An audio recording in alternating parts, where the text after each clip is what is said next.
clearer here.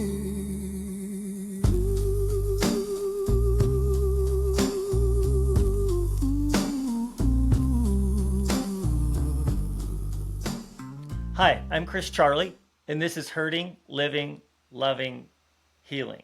So I'm going to make an attempt to start and end each episode from a place of love. And, it's just as simple sometimes as knowing that whatever you're feeling, you're not alone. That somebody out there right now is feeling like you do, and that there's a way out. So know that no matter how negative something feels, there's a way out, and it's just starting a process, making this moment different than the last moment or the last day. So find somebody to talk to, do something a little bit different, and I promise you, things will start to change and feel better. And if you do have something that's just so weighing on you so heavily, then find a therapist, a psychologist, a counselor. Again, I know it sounds clinical, I know it sounds boring, but that's what they're there for. It's helped me, and I know it can help you. All right. So today we're going to talk about being unstuck. It's Thanksgiving, and this is my dad. He's cooking some fish right now. So we're going to talk about being unstuck. Usually that infers that that's something that's negative. We'll just talk about things that have happened to me and how I move past them. All right, so number one, we're going to go through these, and there's 6 pretty simple items. I'm going to go through them real quick, talk about them, and then we'll review. Number 1, how we view ourselves. Is it positive or negative? Number 2, investing emotionally in something that we ultimately have no control over. Number 3, aligning with someone or something that is ultimately negative or doesn't have our best interests in mind.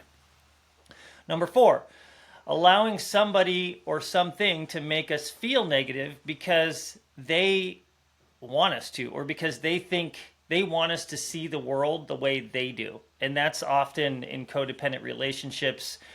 And sometimes people get defensive if we don't see the world like they do. So we just fall back into that. So we'll talk about that. Holding on to hate and not allowing for forgiveness.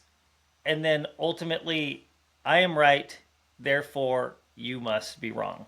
That's number 6. All right, number 1, how we view ourselves. Is this positive or negative? And what are we allowing as our influences?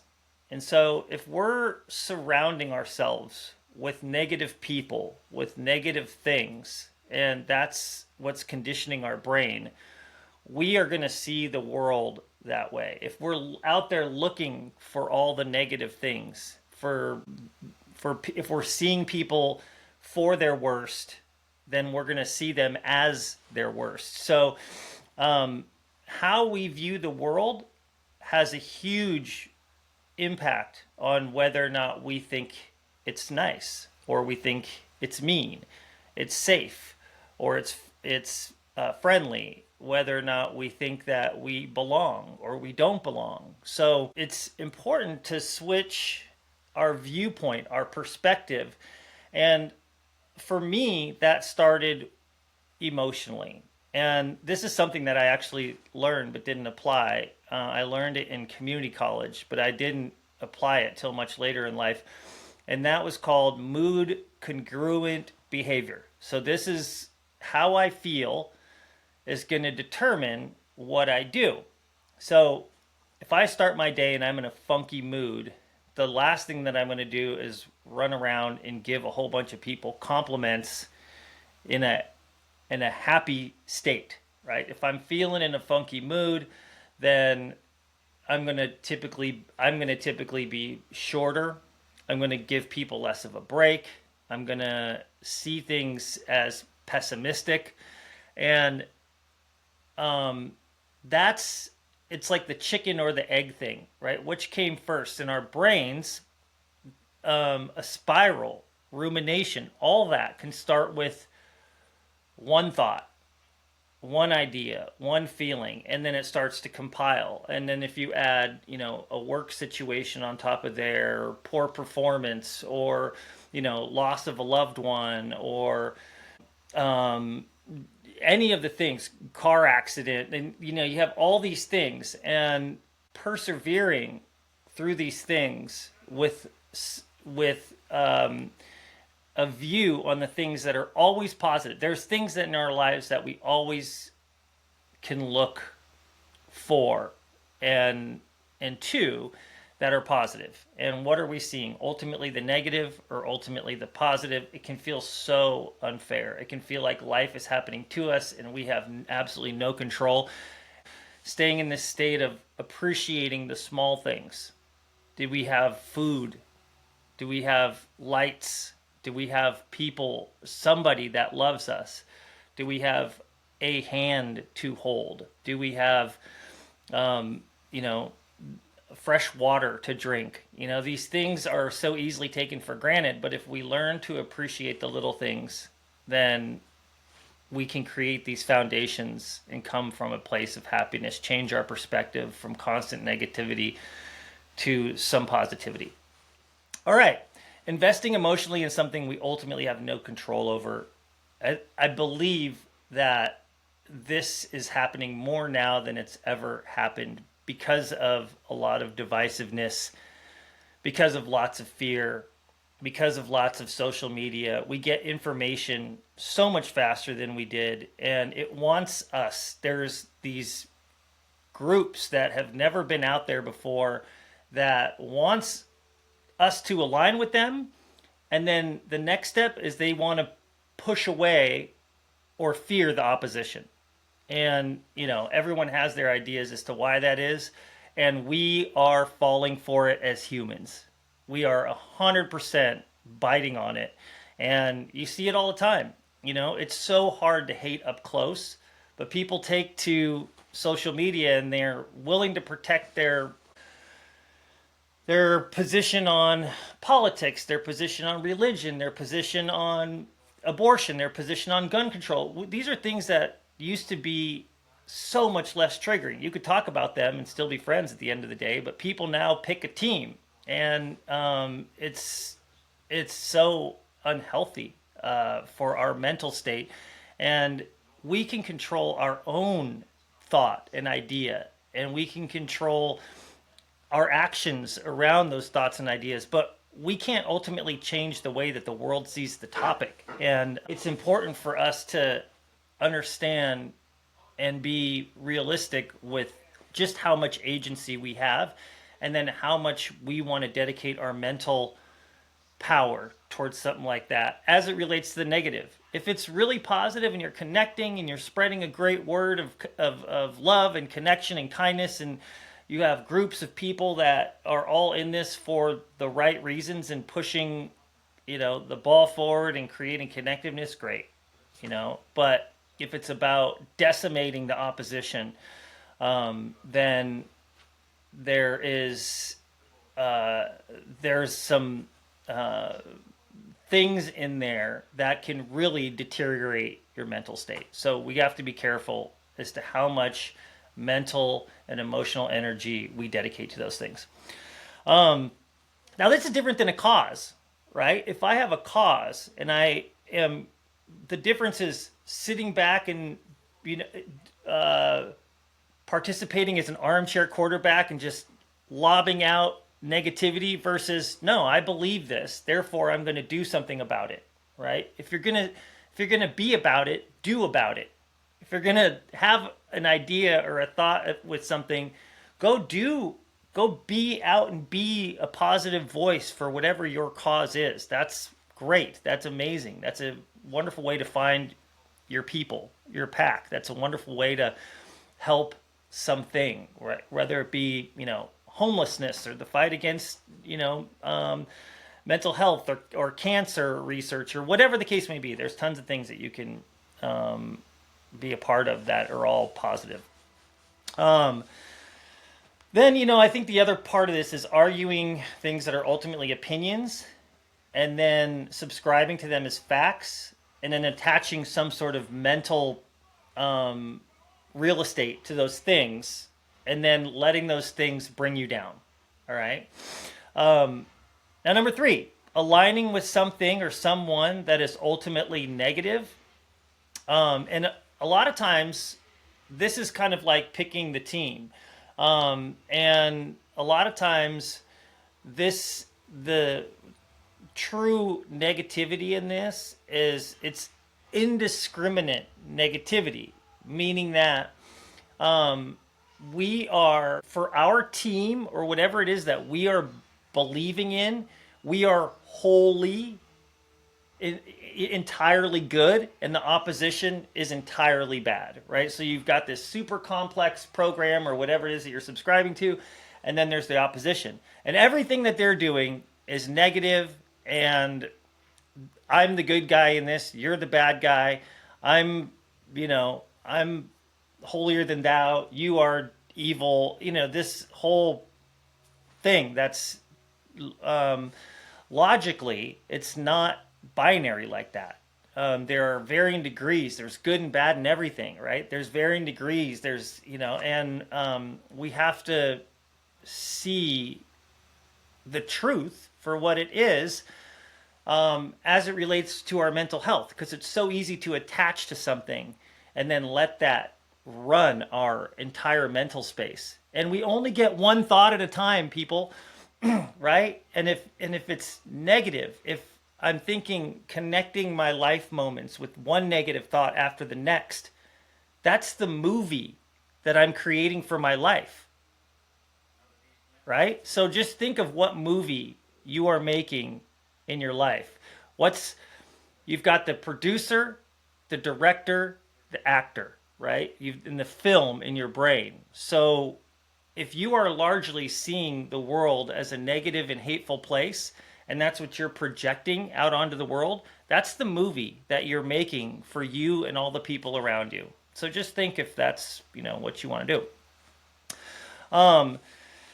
Okay, then, I guess it's important to talk about why we do those things. Sometimes we align to certain things because we want to belong, and that's not a bad thing. Just find a cause or something that you can belong to that's rooted in positivity, goodness, kindness, love, creation, whatever, whatever it is. Join a drum circle, make it fun. Sometimes we share something in common with whatever it is that we're doing, and there's parts of it that are good. You could join something that is a great cause, but the people are negative, and ultimately it can make you see the world as a negative place. So use your filters, use your boundaries, and really look at what things are doing to influence your mind. Okay, so number 4, allowing somebody to make us feel a certain way, negative, shame, guilt, because they want us to, because that's how they view the world. And misery loves company. Hurt people hurt people. On the flip side, positivity, humor, and love is also extremely contagious. And so you've got the choice, right? If you've got people around you that want you to see the world a negative way because they see the negative way, usually this starts with venting. Oh, those people are so terrible because of blah blah blah blah blah, and don't you think that blah, and they just, it's like the Death Star and the tractor beam. They just suck you in, and they want you to subscribe to the world as they see it, because they want you to validate all these things. And so, it's sometimes that pull feeling that they're trying to pull you in with has more of a push, energy. And so really look at how you feel. And it can be fool's gold. I'm admittedly a Brené Brown fanboy. I like a ton of what she says, and she talks about relationships that are rooted in gossip and negativity, and how it can be such a familiar place in such an easy place. Now, I'm just totally butchering this, but this is how I interpreted what she talked about. However, those aren't real relationships because it's just rooted in negativity. So I think there's a lot of validity to that. So filtering out the negative. And also because people who are hurting also hurt other people, consider the source. If you have somebody that's trying to convince you of something or trying to pull you into their view of life, and this is somebody who has had a really tough time or is, constantly hurting and haven't figured out how to maintain their own emotional state or whatever the case may be, just consider where it's coming from. And oftentimes we know why that might be happening and what we need to do in order to protect ourselves from that, which is create a boundary, a little space, or if you've got the time and the energy, you can say, this is how I see it, right? And try to spin it in a positive way. Some people just don't want to hear it. They just want the negative. They just want the negative. All right. Holding on to hate, not allowing for forgiveness. It feels like our brains want the whole story. And oftentimes we've got a few bits of information and then we backfill the story with something that we've got, and oftentimes we create this negative thing out of something that we don't even know if it's really negative. But sometimes it's just easier to paint a picture of somebody if they've done you dirty, and they've done you dirty one time or two times, and you just want to write them off. But resentment that you have from that type of feeling is more destructive in the long run than letting it go. So do you want to be the one carrying that around, or do you want to forgive that person or that thing, that idea, and find a place for it? I always feel like it's so powerful when the mother or family member of somebody who was murdered by somebody forgives the person, and then every now and then you hear of a story where they actually have some sort of relationship, and that's profound forgiveness. And I think that takes a lot of power, but also it's a gift because they're able to move on and not hate that person. So learn how to forgive fast, get it out. Don't hold on to that hate. Challenge your brain, even if it wants to just say, nope, that person's evil. Every time I see them, I'm going to feel terrible about them. And, we're going to create this commotion, this negativity in our head. All right, number 6. I am right, therefore you must be wrong. This is kind of goes back to that whole picking a side, picking a team, right?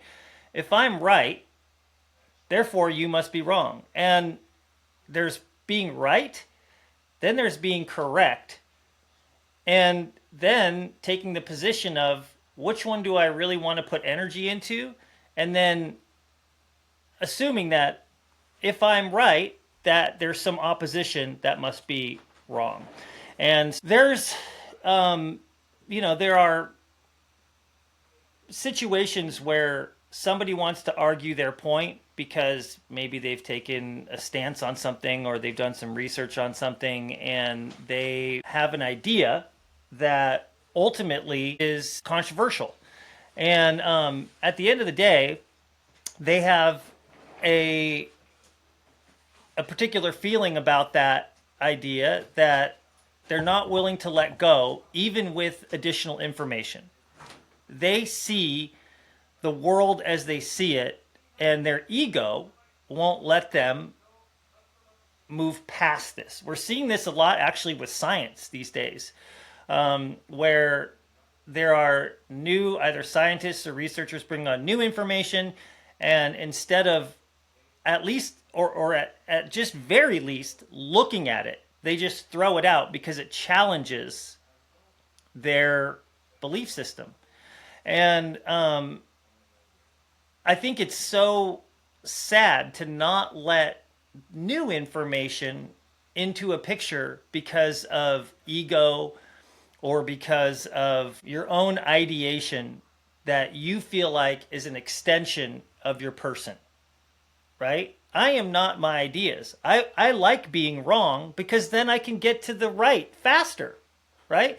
If I'm running around spouting out information and ultimately that's incorrect, I'm the one who ultimately looks silly, especially if it's something that I'm supposed to be an authoritarian on. So why would I not just open my eyes up to new ideas and just admit, hey, this is some new information. I'm happy to have it, and it's a compilation. It's a progression. It's an evolution. Perhaps if I didn't make this earlier discovery, we wouldn't have this information. And we're always discovering new things. We're finding new creatures and new places and new things happening in space and in the ocean, all over the place. So why are we going to be like, what do they say in the early 1900s or something? They closed the patent office because they thought we had invented everything or something. I mean, lunacy, right? So every time an expert or a scientist says, no, you're wrong without looking, they're essentially closing their patent office. Like, no, I know everything there is to know about this, so why would you challenge me about it? So I'm right, therefore you must be wrong. And here's the other thing, people, is that we might all be correct sometimes, right? Just because there's something that's correct doesn't mean that we're incorrect. Talk about making a baked potato. Let's just dumb it way down. If you go online today and look at ways to make a baked potato, there's 500 bazillion ways to make a baked potato, and which one is more right than the other? I mean, we could sit here and argue till we're blue in the face because my great grandma Esther used to cook a baked potato this way, and that's the way I like it, that my way is right. But there's so many topics like this, and just decide how much emotional time, effort, and energy you want to spend in each one. Ultimately, this is about caring for yourself and keeping yourself in a state that you can be happy or content. You have space and room to love the people around you and love yourself, and that when times get tough, that you don't have negativity just sitting right below the surface, right? So this is about moving forward, not allowing yourself to stay stuck in these things that are oftentimes just like quicksand, like the bog, trying to pull us down and back and in. And it's just like, oh my gosh, I'm drowning in all this negativity. You don't have to be. I was there for so long and I was just numbing that and stuffing it all down with negative self talk, with drugs, with my own ego and ideation, and pushing people away and thinking that I was the victim of this world that was happening to me. So that's not the case. We do have so much more agency and ownership than we give ourselves credit. We just have to take it and start and run with it. And little things, you turn a little knob here, and you can have a major difference. And then it becomes really fun to work on yourself. And so let's run back through them, and then we'll end this up. Okay. Number one, how we view ourselves. What is it, positive or negative? What are we surrounding ourselves with? Positivity or negativity? Number two, investing emotionally in something that we don't have any control over. That's such an easy way to stay stuck. We're talking about ways that we stay stuck and then becoming unstuck. Number three, aligning with something or someone that's ultimately negative. It's so easy to glom on, right? Or get glommed onto, like a plecostomus. And I think it's bad luck to say the whole thing. So the pleco, right? Just like you got these tentacles of negativity just sucking the life form out of us. But boundaries, right? You've got control over how much mental space you're going to let that thing or that person take up. Easy way to be stuck. Number 4, allowing someone to make you feel negative because they want you to, or that's the way they see the world. So don't stay stuck in that. Number 5, holding on to hate and not allowing for forgiveness. It's so easy to do. And it's also so liberating to let that go. Number 6, I just flipped the whole deal off the table. Well, we're all human, right? Number 6, I am right, therefore you are wrong. I'm right, therefore you must be wrong. Okay, that's it's pretty simple. We don't need to hold on to our ideas like they're an extension of our personality. Be open to a challenge. If you are incorrect, the sooner you admit it, the sooner you can get to what's correct. And, let's not let our egos tell us that that's somehow defeating or deflating or that somebody doesn't like us because they're disagreeing with us. This is what this great nation of ours was built on, was our differences, bringing our ideas to the table and being able to talk about them, unpack them. Can we sit around the coffee table and throw our ideas out there like we would cards and just play and talk about it? Like, oh, this is my idea, right? I see your point, but I don't agree with it. And here's why. We don't need to take it personally. They are not us. If you don't like my shirt, it's okay. It's all right. I'm not going to take it personally. If you don't like what I'm talking about, it's okay. I'm not going to take it personally. We can still start and end with love and then move forward. All right, folks. I thank you so much. Remember, again, you're not alone, because if somebody else is listening to this, then they've probably been somewhere you've been. I've been there too. And remember, there are people in this world that care for you, that love you, and find somebody to talk to and just start somewhere. Just let it be awkward. Just let it be uncomfortable. Start. If you're fearful to talk about something, it's okay. Do it scared. All right? Much love. Thank you for joining. I'm Chris Charlie. This is Hurting, Living, Loving, makes the Healing. picture clear.